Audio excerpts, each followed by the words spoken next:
We are in our final playoff round to determine who goes to the grand finals against MVP. Will it be LGIM or will it be Axiom-Acer? We're going to find out here today at the GSTL. Today is our semi-final, if you so will, and we have a really interesting match at hand. Axiom-Acer, of course, this season was great for them. They finished second. And one of the things that makes us worry a little bit about them is that with the changed format in the playoffs, they suddenly have to play a best of 9, and they will be very affected by this since they only have 6 players in the roster. Yeah, very much true. They've basically only one of their players will not play if it comes to the ace match, so they have to use all of their players, and it makes them a little bit predictable. So for them, the best thing that they can do is make sure that the players they send out are definitely going in their best matchups.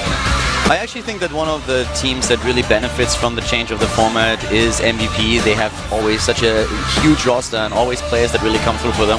So I feel that gives them a little bit of an edge. Yeah. Axiom-Acer are definitely one of the teams that would probably have liked to stay in the best of 7 format where they can just make their roster work a little bit better. Today they will nearly have to use all of their players, and as you already said, it makes them a little bit predictable. And if you so want, you could actually prepare like a player to snipe every single one of them. Yeah, you could prepare a player to snipe every single one of those players. If you're on MVP or LGIM's bench, you have so many different players from each race. LGIM having a really strong Protoss lineup specifically. Yep. And Protoss is a race that can have a lot of different all-ins and snipe builds. It's just kind of how the race works. It's going to be a really, really good game, I feel. We already saw, of course, the last match where Yoda was able to take down a Zubu single-handedly. He took down Zergs everywhere. Then lost his match in Code A, though, which was a little bit surprising. Yeah, a little bit weird. But we might see him today. I just feel that in those Code A games he was a little bit off. Yeah. If he can perform on the same level that he performed when he was up against the Zubu, Axiom-Acer is definitely in for some trouble. So tomorrow the finals will be at the exact same time as they are as the match today is at this time right now, 6 p.m. Korean Standard Time. So the exact same time, 24 hours from now, we will have our finals between MVP and whoever wins this match. So if you didn't know that, now you do. So you have to be here tomorrow as well. And we're going into our first game. This is going to be a Protoss versus Protoss on Acheron Wastes. We have Yonghwa up against Alicia here. Yeah, this is going to be a pretty interesting Protoss versus Protoss. We've seen a lot of PvPs recently, more than actually what we have seen in some of our past matches. Now here's our interview with the coaches, see what they have to say going to this match. Korean Caster, actually a former comedian on Korean TV. Very enthusiastic guy in general. Yeah, I love this guy. And that's the trophy for the most wins in the GSTL. That's a pretty cool paperweight right there. And of course, Ryung here. Look at him suddenly being all shy. That usually never happens when you talk to Ryung.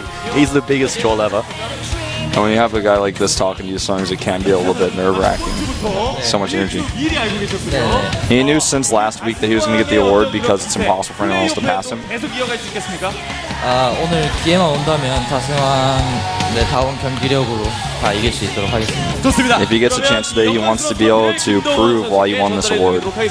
Well, chances are that he's going to play today, at least if it goes to a very long and drawn-out series, since they have only 6 players on the lineup and 5 of them will have to play today. But yeah, they're definitely right. Ryung, of course, there's... Well, it's actually like a little bit interesting to me that he gets the trophy already. That must be for the regular season, because Keen is second in the standings, and Keen could well pass him if at the finals maybe he gets like an all-kill or get a couple of wins. So it should actually have been able for Keen to pass him. A lot of fans thought your team was the weakest team, and you really surprised them. So that's what he's talking to Frank about here. 최고로 약체로 생각하고 있고요. 다만 프로 게이머로서 한 경기 한 경기만큼은 저희가 놓치지 않는 집념을 가지고 있기 때문에. So it just says that he also thinks that. 이번 경기도 잘 풀어내서 결승에 갈 수 있을 것 같습니다. He's saying he has a small lineup compared to their teams. That's basically what we talked about earlier. He's just saying that they're going to take one match at a time. They will try to do their best, and this is also why they were able to perform this well this season. They're just focusing on the next game. A lot of the players at the start of the GSTL, in his opinion, were in a bit of a slump, but they were overcoming those problems throughout the season, and they're performing better and better as the season progressed, and now they are on their way to the finals and they want to take it today. And a really impressive story. If they were able to make it to the finals, it would really be incredible. He says he doesn't really have a lot to say about the upcoming match. He just wants to show their players' skill through the matches. And I guess for him, he's very happy that he's gotten his team this far, and he wants to just keep doing what he's doing. Here's Hirai, LGIM coach. Yeah, he said at the beginning of the season that they want to win this title, and then LGIM didn't perform as well as they wanted to, but now they are on the way to the finals. We're talking a little bit about that they all killed the last time against the Zubu, of course, that was when Yoda got that 5-0. Yeah, 5-0 all kill, much rarer than a 4-0. 키포인트라고 생각을 해요. 그 한 선수가 멀티킬 한다기보다는 He asks him who the key player of the team, and Hirai says that all the players today are key players, and there's not going to be an all kill. He says that he's going to have to rely on a lot of different players for that reason. 5대3 정도로 이길 것 같습니다. 5대3이요. 네, 자 그러면 팬분들께 So he actually predicts a 5-3 win here for LGIM. 열심히 하겠습니다. 이 말밖에 할 말이 없을 것 같고요. 꼭 이기도록 하겠습니다. He's saying we'll do our best, and that's all I have to say. 감사합니다. 자 이렇게 양 팀의 코칭 스텝. So I like actually both coaches here. It's kind of like any words to the fan question. They're both just like, I have nothing to say. I'm going to do my best, and that's all I can do. Yeah, keeping it short and simple here. Yeah, I really like that. This is intense though. This is going to decide who goes to the finals, and this is going to be one of our most high-level matches yet. I mean, it doesn't get much better than this. Yeah, I actually just want to see how Axiom-Acer is going to overcome the problem that they have with the number of players in their roster. That is definitely an issue for them, but they feel pretty confident actually. We talked especially to Scarlett earlier, and she said she was sick just recently, but she feels a lot better by now, and everyone seems to be in a really good mood. Ryung here with this trophy. Yep. And the trophy has to be a reward for the regular season, not including the playoffs. Because Keen could still pass him. Yeah, I'm guessing that's going to be the case as well. What is really important for Axiom-Acer is getting a lot of points early on with either their first or second players, so that the depth of LGIM has to be shown first. That's really important for them. One of the stories that we had this season was they always had a player that was able to take multiple wins, and that's exactly what they need today too. Keep in mind when you look at the details for the teams here that the only reason why Axiom-Acer has 6 players in Code B is that they participate in WCS North America instead of WCS Korea. Yep. LGIM has 5 players in the Premier League, 2 in the Challenger League. And they have so many champions as well who've won that Premier League. And if you look at the race distribution, see LGIM is massively dominated by Pro-Losses. They only have 2 Terrans on their team. Yeah, MVP and Yoda, the 2 Terran players for them. A couple of Zergs, of course, to round it up. But today they will have most likely to use all of their guys. Of course, Axiom-Acer also prepared for the match today quite a lot. If you just look at the numbers there, I mean, we talked about how Axiom-Acer is small. Consider that there are almost more Pro-Losses on LGIM than there are team members for Axiom-Acer. Almost. Not quite, though. You talked earlier about LGIM having a bit of a slump and a rough start in the season, and they were able to pull things back together. This graph really shows that. Whereas on the other hand, Axiom-Acer had a pretty stable start to this season, never really dropped off at all.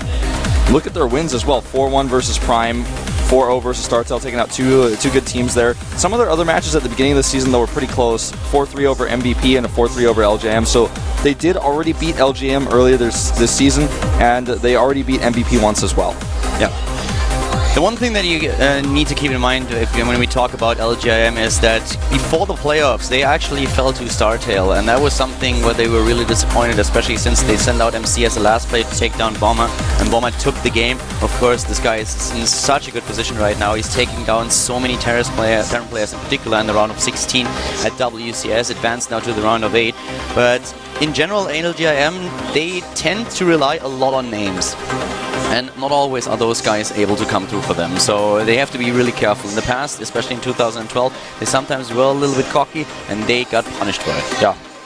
I feel like Hero has really changed up their styles a lot this year, and even in the middle of the season, there were some drastic changes to the team, which was able to get them back into the end here. Here's the roster for Axiom-Acer. Very, very small. Extremely so. Alicia, the starting player today, one of 2 Pro-Losses on the team. And the size of the lineup was not actually a big issue once we had the best of 7 format, but now we are going into a best of 9, and that's when you become a little bit more predictable, because only one of those players that we see on screen is not going to play today if the team match goes the full distance. Yeah, that's the biggest concern for Axiom-Acer. For example, if Younghwa, the starting player for LGM, takes out 2 or 3 players, then LGM can look at who's left on the bench and easily prepare for the possibilities really, really easily. So they need to make sure they get the lead early if they want to have an advantage going this series. There's Hart there on the edge. Yeah, Hart and the starting player Alicia to the right side of the screen. As of course MMA and also Scarlet Ryung with all kills this season as well. Very strong players on the lineup that could give this team a lot of trouble. So many champions on this list of players, and also some finalists like Lucera and Squirtle who were in the finals and weren't able to take it. You've got Ruin as well, somebody that we could see. I don't see it necessarily, but someone that we might see later. Then we have first, they'll just advance to the round of 8 as well. Younghwa, our starting player for the day. MC, of course, another very strong Protoss player. Nesty, Kangho, all those players here on the list. Like really heavy hitters, and LGM, they always have one of these first world problems. Who are we gonna send out next? Yeah. There's Ragnarok, a really strong Zerg player, former TSL Zerg. There's first, like you said, advancing to the round of 8 yesterday. Younghwa in the back and talking to Squirtle there. Protoss corner here, and there's Lucera. He doesn't belong in the corner. With that smirk, he's surrounded by the enemy in this particular situation, but yeah, still feeling happy. There's Bial, someone we could see. Yeah, we had him on Team Fnatic for a long time, and then when Fnatic kind of gave up on the Korea project, he switched over to LGIM. And this is a huge lineup of players that LGM has to use. And Axiom-Acer, their small roster, like you said before, did not pose a problem for them. I think they still have a very good chance today. They just need to make sure they can get the momentum early. Axiom-Acer won the match in the regular season, but it was a very close one. A 4-3 for Team Axiom-Acer against Incredible Miracle in week 3 of the regular season. So it was some time ago, it was in the first week of April. And Scarlet back then was the starting player going up against MVP and taking the match on a whirlwind with a Baneling bust on a 1-1 Baneling aggression. So right now we have, of course, a lot of additional patches coming in, changing the game a little bit. Not quite sure what that is all about. I think they were looking at the Slayers portrait from when the Slayers team won GSTL. That's my guess. Let's see, playing a little bit the teddy bear. Yeah. He's still sticking to his training routine apparently. Yeah. As a personal coach now, trying to lose some weight and get a little bit fitter. You can actually see it. Yeah, you can see it a little bit for sure. I'm impressed with that. It's all about like dedication. You have to really have the discipline to go through with it. It doesn't help you at all if you just do it for a couple of weeks. You have to stick with it, and then it's definitely going to show the results. Persistence, this is one of the most important things when you actually decide to work out, and a lot of people lack that or expect to have like massive results and then quit after just a few weeks because they're disappointed. MC seems so far really dedicated to it, and I really hope that he's able to go through with it, but I don't see why. Yeah. I completely agree. You know, sometimes it's tougher to do these types of things when you're also trying to be a full-time pro gamer, but he's so far made it work. Coach is shaking hands here, and I don't know if that was trash talk or good luck that he whispered in his ear. We'll never know. Maybe he just said, "You're going down." Well, we'll see about that. The PvP is our starting match today. We could see a lot of Protoss players here. Nesty also on the bench. Would be awesome to see him. He actually performed... Well, he actually performed quite well at the start of WCS America, but then he lost in his group. Yeah.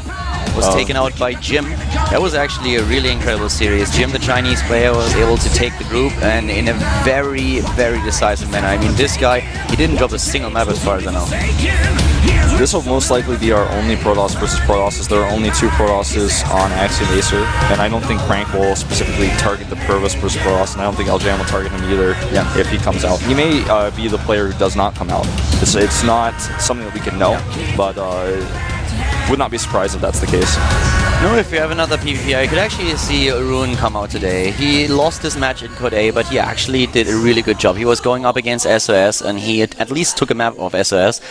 And to be quite frank with you, the last game he could have won that. I mean, there were a couple of decisions where Ruin just was less experienced than SOS. You could really see that, and of course, SOS was the huge favorite going into that match in the first place. But Ruin actually held his own, and I can see him come out today, maybe as the second player, maybe as a sniper here, if his team loses map number 1. So that could definitely be the case. Absolutely. But Herite is going to show us the big guns today. They need to win this to go up against MVP in the final tomorrow. Yeah, definitely true. You know, Somebody I'm wondering if we're going to see who's been kind of hidden from us this entire season is the Terran player LGIM's MVP himself. I could definitely see him coming out today because he's kind of been hidden back in the shadows. He's been playing in WCS Europe, but he doesn't play in Korea, has not played in the GSTL just yet, and I could see him coming out. I want to see Jürgen in the booth. Yeah, I want to see it. And, well, our first match today, on the other hand, as already mentioned before, is going to be a Protoss versus Protoss. We have Alicia going up against Yonghwa, which is going to be a very interesting match. Back in 2012, Yonghwa was known as the All-Killer, all-killed several times during the season. And now we have Alicia as the starting player for Axiom-Acer. He's listed as a B player here, but keep in mind that he's participating in WCS America. Yep. Yeah, went all the way to the Season 1 finals in the Season 1. A really, really strong player. And his best position is coming out first. That's where he has a positive win ratio. But overall, he is actually in the negatives as far as GSTL goes in Wings of Liberty as well, 7 and 9. Decent starting player though, and a lot of those stats, like I said, in Wings of Liberty, where Alicia was not as strong of a player. In Heart of the Storm, he was really starting to shine. We are going to give you a rundown on the statistics of the two players as soon as the match started, focusing a bit more on the Heart of the Swamp statistics. So basically, when you see statistics at GOMTV, it's usually more of an achievement or accomplishments that they had in the past, and not really an indicator for the actual strength within the patch that we have right now and the add-on. Exactly. Calvin and I always try to focus on what's really relevant at the time. There's Yonghwa here, dyed his hair recently, looking pretty sick. Yeah. GSTL win rate insane, 24 and 11 in his historical period of playing the GSTL, and a lot of those in his all-kills. He was the all-killer of 2012. Yeah, back then he was really the one player, and it looked for a long time that he could transition into the individual league and have the same results. He's still a very strong player to face, but his turf was always the team league, I feel. Yeah, I completely agree. Ranked 42nd in WCS Korea as well. Just additional stat there. So he's not, you know, he's not a GSL champion, but he's definitely a GSTL player that is someone you can rely on a lot of the time. Here I'm going to call him out on almost every match that goes towards, you know, if it starts going sour, you can always rely on this guy. Yeah. Well, we're going into game number 1 in just a few seconds here. The map, as mentioned before, is a kill on waste. The players are getting ready. We are ready as well. We have Yonghwa going up against Alicia in our first mirror match of the day. It is a PvP, one of the two pros players for Axiom-Acer sitting in the booth as the starting player. And both teams, they want to go to the finals tomorrow. Yeah. At 6 p.m. Korean Standard Time, we have the final match. MVP is waiting. They're probably glued to their monitors back at the team house and trying to find out who they are going to face tomorrow. Yep, Akalon Waste being our first map means that it will not be picked later on. It's already being used. Kind of an unusual situation, because that's usually a map that gets picked quite often for snipes, and it's totally out of the pool now. Alright, we are getting ready for the match, the players as well. The game has started. Ladies and gentlemen, get ready for the semifinals at the GSTL. Axiom-Acer up against LGIM, a Protoss versus Protoss, who start things off with Alicia up against Yonghwa. We have the GSTL with Carl and Wolf.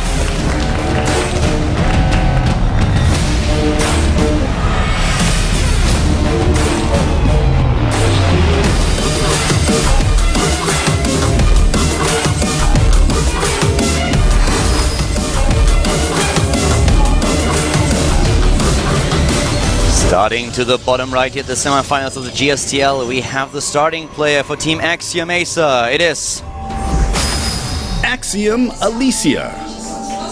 Needs a pause. Oh, Alicia immediately with a pause here. Apparently some issues, I guess, with his keyboard. Yeah, or potentially sound here. No, nothing wrong with his build so far. He's built all his probes on time and everything else, so... And it's more likely that it's actually a sound issue that he has at this point. You're perfectly right about this. So the admin's immediately heading over. Could also be a frame rate issue, you know, maybe he feels like his frames are dropping or something. Whatever it is, he has a smile on his face already. Yeah, which means it's probably something simple like his sound. Great shot. Great shot. Yeah, okay, so apparently it was a hotkey issue. It always baffles me how that can happen if you are the starting player for your team. The starting player always has the most time to prepare for his match. Even the second player, because we have like a double booth system for each team. Even the second player and the later ons can prepare very well for the games and make sure that their hotkeys are ready. So I have no idea how that can happen to you. Yep. I don't know either, but he says everything is fine now, so I guess it's also... We have a countdown that was typoed. He said 5, 4, 2, 1. I don't know how that happened either. Got a warning, of course, and Crank just nods and is like, yeah, that's fine. If we lose today, that warning doesn't really matter anymore, unless we really screw up today and receive severals, and will that actually like get a point. Yeah. All right, we're back in the game. Everything is fine. Everything is normal. Yonghwa is ready as well. The game has restarted, and here we go. Starting to the top left for Team LGIM, the starting player in yellow. LGIM Yonghwa. Guys, one of the things that you have to keep in mind when we're talking about the GSTL playoffs here is that this season the prize money in total is roughly $90,000. The first place finisher gets roughly $45,000, and the second place gets roughly $20,000. So there's a lot of money on the line. Yeah. This is a really, really epic season.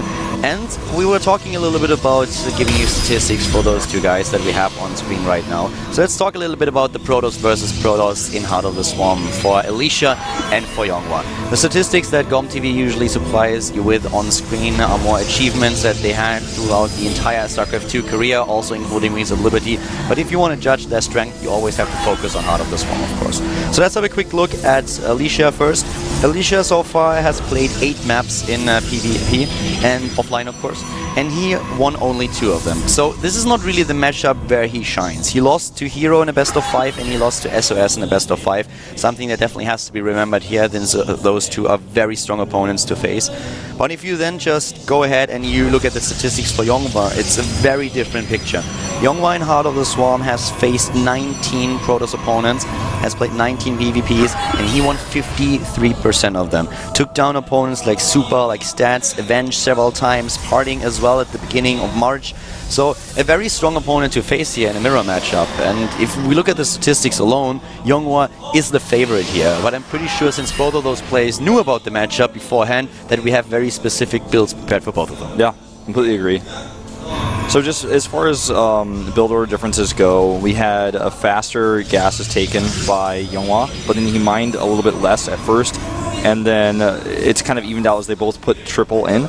The extra gas that Alicia has here, or rather that Yonghwa has, allowed him to get a slightly faster mothership core. Twilight Council goes up here faster, and we have double Stalker coming out on the other hand for Alicia, who's also chrono boosting those, so he really wants to put some heavy pressure on here. So we'll see how this goes. This could be DTs, and on this map it's very possible that we could also have Blink Stalkers. Both strategies very good on this map. Yeah, we've seen a lot more DT builds being used in Heart of the Swarm compared to Wings of Liberty. Always, of course, post Inca. Yes. That always has to be mentioned, because when we have Inca in the booth, we always know what we get. What you see is what you get there, but for now... Yonghwa messes up here. He actually chased that mothership core a little bit too far. He's losing a lot of hit points here. Yeah, he's losing a lot of hit points on that Stalker and nearly lost it. And here comes the Dark Shrine. Yeah, Dark Shrine, it looks like he's going to also drop a Nexus with this. So both players going for expansion builds, just going to be a DT expand. And actually, no, he decides not to expand. He moves his probe away. He just scouts.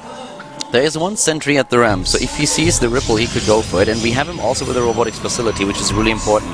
So right now he's getting all the tools that he needs later. Alicia, that is. The question, of course, being, where is that observer when it's going to be needed? Will he have the observer cross-map, or is the observer close at the main base at the natural? Can they take down the DT, or will he have to chrono boost the second observer? How much is he going to lose here? And is the Phoenix that we have now on the screen going to scout the Dark Shrine? It absolutely should. And this is why it's always like kind of a bit crazy to me when people make their Dark Shrine in the main base, because chances are if somebody makes a sentry, they're going to see it, and it's already been scouted here. He could cancel it. He selected it for a second there. He was considering it, and he selects it again. I think he's going to cancel it at the last second after the Phoenix disappears. Yeah. He still can. Okay, Phoenix disappears, and do we see the cancel or not? Doesn't really look like He's selecting it. It's selected for him, and he doesn't cancel it. Yeah. Doesn't cancel, so at this point we have the first DT immediately being warped in. And Alicia does not have an observer just yet, or does he? Yes, the observer is just out, so he can immediately move over there. He's still going to lose some probes, though. Yeah, one gets a second one. Oh, no, he tries to. Quite. Can't quite swipe it. Oh, nice. That was sweet. That was an awesome move, but he loses a sentry. He loses a sentry and a probe for the Dark Templar. So that one DT was kind of worth it, but it doesn't make up for the cost of the Dark Shrine. But he can always use the DTs later, don't forget. In Out of the Swarm, Protoss with the free hallucination upgrade on the sentries have such a great tool for scouting. It's incredible. Back in Wings of Liberty, you had to sacrifice energy for that hallucination, so a lot of Protoss players were really hesitant to use it, since they need the energy also for the Guardian Shield and the Force Fields later on.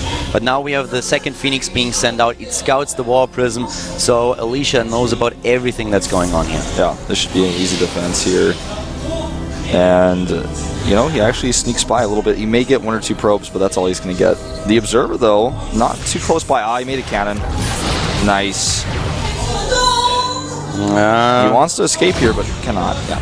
You can't make this This is just, I mean, builder-wise and scouting-wise, Alicia has done everything just slightly safer, and this is giving him such a lead right now. Exactly, Alicia got away with the earlier expand because of it. We saw Yongba sacrifice quite a lot of economy and time to get that those DTs out, but Alicia didn't skip on the scout, so he knew exactly what was going on. He could prepare accordingly, he made the right choices beforehand, even getting the robotics here for the scouting. So even those Phoenix scouts that we always see, that gives him the perfect picture of what's going on, and he takes the lead in the game because of it. Yeah, another DT comes down here, spotted again. And right now, Youngwa's kind of grasping at straws with these attacks. Even an overcharge being used here, that might have been a bit excessive. Scout comes into the main base. You know, actually, I don't think that the Scout saw Blink being researched. I don't think he saw that, but he might have missed the Blink, but you know, in upgrades in general, Alicia is ahead. He's already about to complete his first attack upgrade, whereas Yongwa just started his own. So if Alicia keeps this up, he's going to take a magnificent lead in the game. He's already heading into charge and getting his first Immortals here, so a really good spot for him. The War Prism is still trying to find some kind of gap in the defense of Alicia to move in and maybe drop another DT or anything that he could potentially do damage with. Alicia's going for an Immortal drop, and this is going to be very annoying. You know, right now, basically, Yongwa's testing Alicia's multitasking. He just keeps sending these DTs in to be annoying, and every time he's not paying attention, he might lose some probes. That Immortal drop is going strong, but this DT is going to get several kills here. Even he could ignore the cannon. Could have gone and gotten a few more there. But here comes the Immortal drop. He actually has another move into the main base here. Immortals are being dropped here, doing damage in the main base. What is that? Is that another War Prism, or does he just send a hallucination in there? In the main base of who? Sorry. Top left. I don't see anything anymore. Oh, there, okay. Hallucination. It was not. Oh, the blink, wow. and he doesn't know about it. He could get it. Oh my god. That was so cool. Oh my god, that was intense. Drops the Immortals, and then the Stalkers have needs to to get retreat. out. That could be a blink. Oh! He gets the blink. Oh my 11 god. hit points left. He's gonna lose one of the Immortals. But he takes a few Stalkers with him. He should not be fighting with those Stalkers. That was actually so well done. Alicia and Yongwa, both that blink nearly took down the Warp Prism, and Yongwa is up against those two Immortals since Alicia drops them immediately, but then tries to move back in, and once the cooldown is ready, Alicia knew that he's gonna lose at least one of the Immortals, moves in with the Warp Prism, picks one of them up, moves back, and sacrifices one, but at least that Immortal gets a few Stalker kills before it's taken out. This entire game, every single 20 to 30 seconds, hallucination is made and sent. He is just scouting non-stop. There's never a mystery for Alicia about what's going on. Every single time he has the energy for it and he doesn't have an active hallucination, he makes one. And this is one of those things that Protoss players complained a lot about in Wings of Liberty, that it's very difficult for them to scout what's going on. Once then there is a wall at the opponent's base, they can't send a unit in anymore, and they have to wait for observers, and even observers are oftentimes sniped. Now they have hallucination, they have everything that they need, and Alicia is using it in such a good fashion. Yeah. A little bit of a faster Nexus for Youngwa because he had a pylon blocking Alicia's Nexus, and that was just a big annoyance for him. +2 about to be done for Alicia. He's hitting a really nice timing here to try to deny the third base, but a DT is harassing a little bit. And where's the Observer? Is getting quite annoying. Chases Alicia back. The Observer is cross-map. He has to bring that back. And a lot of those units already losing their shields. And this is really annoying for Alicia to handle. Yeah. It actually means he can't really hit his timing like he wants to. Yeah, he cannot move it. He's just trying to run away and make sure that the Dark Templar can't focus on one single unit. And now he runs away. And just in time, that Observer is nearly there. Yeah. But now that the Observer is there, these can go be annoying elsewhere, including in trying to cancel that third base. This attack from Alicia is really strong, but the problem is there's a wall set up. He's going to have to break through. Warp Prism flies in here first. Oops. Look at that bank for Alicia, on the other hand. He could really make that work for Zealots to warp them in. Yeah, he he has just doesn't have the Warp Prism anymore. And he doesn't can't have a make this forward work. pylon. Yeah, Yeah. I don't think he can. Oh, a DT now suddenly at the third base, and we have a mob in. And those are, let's take it out. There is an observer present. Younghwa is mining first from his third base. Yeah, he's not And- only mining first from the third base, he still has the threat at the bottom right with the Warp Prism. Yeah, he's still just around being very frustrating. Stargate here means we will see a Tempest transition. But Alicia just really had a timing plan that did not work out. Really nice defense by Younghwa. He had the wall set up. And I think one of the big crucial problems for Alicia's attack was the sloppily lost his Warp Prism. With the Warp Prism, that bank he had, and still has, could have been so useful for Warpins. Yeah, and also the Dark Temple at the beginning just delayed him so much, and this is just how you need to use those DTs in the later stages of the game. You don't just get the Dark Shrine out there and try to make the initial damage and then forget about it. Warp them in every now and then, try to find out if your opponent has a gap in his detection, take down a few probes in one of the mineral lines. This is exactly what Younghwa has been doing the entire time. And here comes that transition now into Tempest that you were already talking about. We have the Fleet Beacon and the second Stargate on the production tab. Also, both players are heading into additional upgrades, researching that +3. We have Charge coming up for Younghwa too. And he is still drop. active with that Warp Prism. Yeah, this is really starting to take its toll on Alicia here. The cannon could be targeted. He will defend this, but it's just annoying for him. He lost some mining time. He's already lost enough of it. The Tempest that he's going to make, though, those can change this game so rapidly, and I'm going to double check, but I do not think they have been scouted yet. We had this one game where Killer was playing where he was up against a lot of hallucinated Colossi and he targeted the wrong ones all the time. And this is something that Younghwa could do once he identifies that he's up against a Tempest play. Just get hallucinations out there and hope for the best moving into the battle. But we already have the LGIM Protoss moving across the map, so he really wants to be aggressive now. Yeah, he's seen the Tempest. He saw the Fleet Beacon. He's going to ready hit with Charge. Yeah, he wants to hit with this timing because he knows that right now Alicia's waiting, trying to invest all of his resources in Tempest, which are expensive. They don't do a lot of DPS. They're mostly zoning units, so he's going to try to attack here with his Colossi while he knows his opponent has 0 Colossi to defend. I think actually the game was Jangbi against Killer. I'm not 100% sure about it, but that was very indicative of what you can do if you have Colossi and you have a lot of sentries available, so you can use that for additional hallucination. Would love to see that from Younghwa too.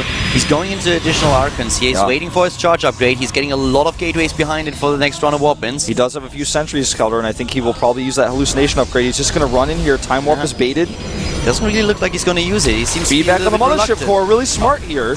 Yeah, and here we go, moving in immediately, trying to go up that ramp. No hallucinations being used for him. Blink forward. Only one Tempest Stone. The Tempest actually doesn't target properly. Yeah, the Tempest needs to be targeting those Colossi or some Archons here, and it looks like this may be enough. Well, the Archons are actually really participating in the battle for Younghwa. A lot of those were stuck in the back. Alicia's Immortals, if he can close the distance on the Colossi. Both of those Tempests doing the damage right now, trying to take down that Mothership Core, but a retargeting on those Colossi. Tries to take out the next one, and Colossus number 2 is already falling. The last one trying to survive, but way too many Tempests. Way too many Warpins as well here for Younghwa, though, coming in, and he blinks underneath those Tempests. He's got the Immortals to support, and it looks like he may be able to break through here. Could blink again under that Tempest. He has the Gateway Army to use it, and he's moving in once again. The one Door Prism is still alive. He could have sniped it a little bit earlier. That would have helped him so much, but now he's losing ground. Both of them still at very even supply. Another Tempest trying to escape, but the blink forward takes it down. Yeah, this is a better composition, arguably, here for Younghwa. He has the lead in supply now. He's even warping in some DTs, and it looks like he will be able to take this first game. A few more Warpins from Alicia. He has one Tempest picking off the hit points of these Stalkers, but he's starting to lose his probes here. Alicia is trying what he can, warping in round of units after another. He still has a Tempest trying to take down those Stalkers, but the blink forward once again beneath the Tempest, and I think this has to be it. I mean, more at this DTs. point, it's a 50 supply lead. GG. And well, we said it before, Younghwa in this matchup just a little bit better, and it showed. Hira actually with a big yawn here is like, yep, that's exactly how I figured that this match would going out. You know, Alicia had so many early advantages in this game, but he was never able to hit the timing he wanted. And Younghwa with that one Warp Prism harassing constantly, keeping Alicia under wraps was really what could put him back into this game, I feel like. Younghwa was falling behind after the opening, especially the DTs that did not do any damage. Alicia's scouting was just so great in this game. But then Younghwa made all the right decisions throughout the entire course of the game, came not only back, but brought himself into a really good position, and then the lead. The last battle alone was just very well microed here by Younghwa, even though I still would have loved those hallucinations. A few seconds later, and we would have seen the Tempest really able to help push this back. He just didn't have enough. And he had that one kind of out of position on the right side. And this is rough for Axiom-Acer because, like I said before, they really would have liked to have some early wins here with one player. Maybe they can do it with their second player, but if they start to fall to one player, if, for example, Yonghwa gets 3 kills, they start to look extremely predictable. It's really easy for LJM to prepare snipers at that moment. Big question, of course, now is going to be who will be the second player for Axiom-Acer. Are we going to see Scarlet already? Are we going to see a Terran player now? So this is, of course, for them like kind of the worst case scenario after game number 1, but it's still in one of those positions where you have a sniper prepared to pick down or to take down that first player of your opponent team. Yeah, they've definitely got somebody prepared, knowing that the possibility of Alicia losing was there, and could see Hart coming out here with a snipe. That would be a good choice, I feel like, early on here. Hart's not the guy you want to rely on when it comes down to the dire ending situation, but he's a good sniper. I would like to see him here. Yeah, we could actually play the game and try to ask ourselves who's the player that we are not going to see today. Yeah. Actually, I think it might be Hart. We're not going to see today. Hart or Crank for me. It's going to be one of the two. Probably, yeah. We're definitely going to see Ryang. I think there's no doubt about it. MMA, I would say they are using him too. We have with Scarlet a Zerg player on the bench that you want to have in your lineup as well. So that's someone that you should use. I think it's... If they don't want to go for another Protoss player, they might just say, okay, Crank is not going to come out today. But I feel Hart. They have so many Terran players, it would make sense. Yeah. Oh, but actually, Hart is the next player. Yeah, Hart's coming out. All right. This is the choice I was feeling like would be a good snipe choice. Not only in this specific situation, it seems really, really appealing to me. Yeah, the only thing is, like, if you think about a player that doesn't play today, I feel it has to be a Terran, because they have so many Terrans on the roster, and they have a very small roster as it is. So you want to be a little bit less predictable. So you want to sacrifice one of your Terran players instead of sacrificing the only Protoss player left or the only Zerg player left. So I'm wondering if they actually are not relying on the Protoss today. Yeah. Or if they are going to sacrifice... They could sacrifice MMA. I could see yeah. that. Actually, MMA, that could be. Well, we're going to find out later on, I guess. For now, of course, we're jumping into a short break, and as soon as we are back, we have game number 2. It's going to be Hart up against Yonghwa, the GSTL semifinals. Colin Wolf.